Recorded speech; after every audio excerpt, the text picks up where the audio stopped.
Good morning. বেরোচ্ছি এই জায়গাগুলো ঘুরতে যাবো। প্রচুর মাটির বাড়ি এখানে, ঘুমের পাহাড়। হ্যালো।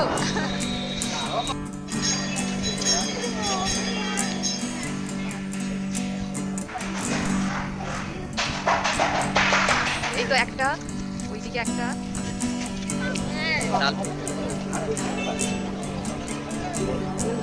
ভেতরের ছবিটা, হ্যাঁ।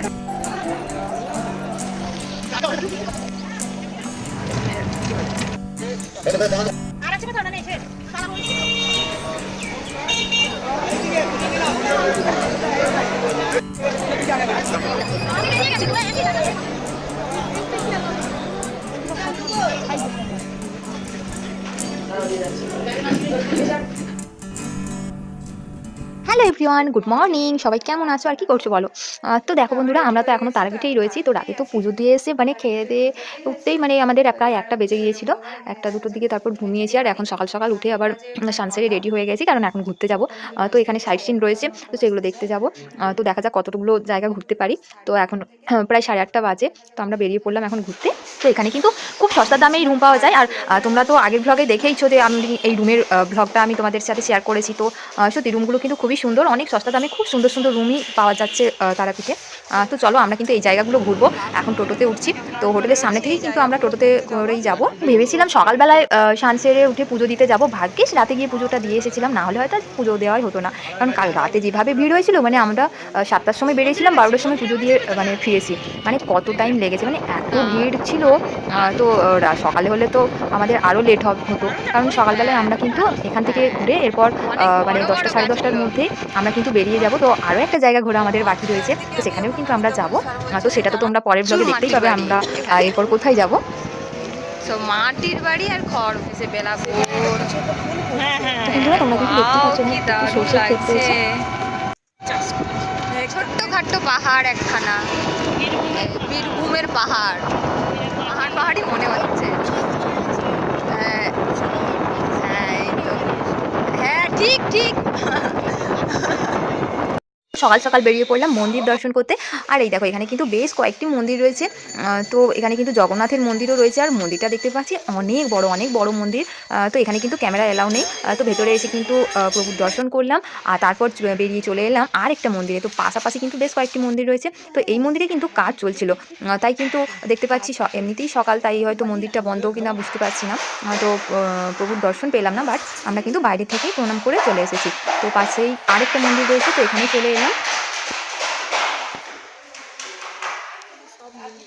হ্যাঁ, কোথায় এখানে সবটা নিয়ে।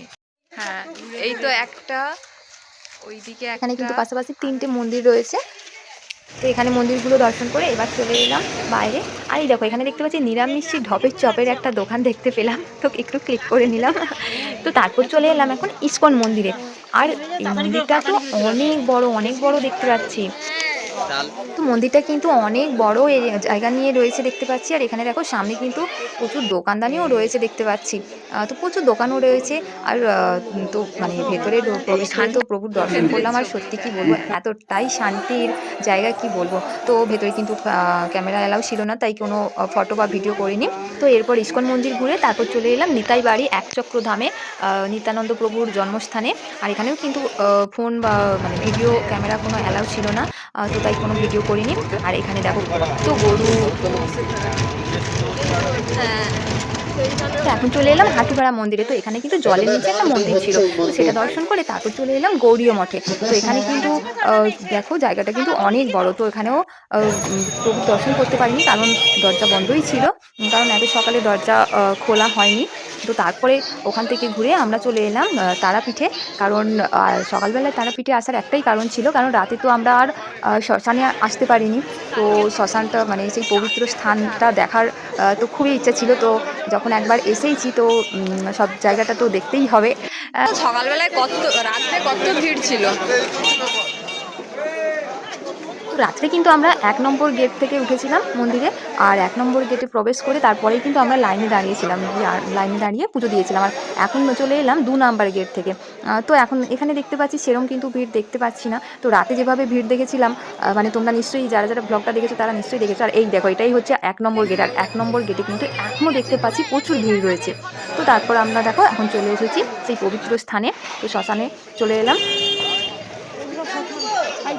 তো এখানে দর্শন করে তারপরে এখন যাচ্ছি বাসে উঠবো, কারণ আমাদেরকে কিন্তু এখনও যেতে হবে, এখনও আমাদের কিন্তু ঘোরা শেষ হয়নি। তো প্রায় সকাল হয়েছে, তো আমাদের কিন্তু বিকেলের মধ্যে আরও একটা জায়গা ঘুরতে হবে। তো এখন চলে এলাম আর এসে এখন খাওয়া দাওয়া মানে টিফিনটা সেরে নিচ্ছি। তো টিফিন খেয়েই কিন্তু বাসে করে উঠে যাবো। এখন যাবো আমরা শান্তিনিকেতন। তো বন্ধুরা তোমরা কিন্তু পরের ভাগ দেখতেই পাবে শান্তিনিকেতনে। তো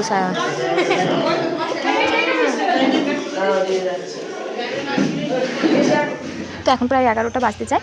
আর আমরা কিন্তু এখন যাচ্ছি শান্তিনিকেতন। তো বোলপুর শান্তিনিকেতন যাচ্ছি।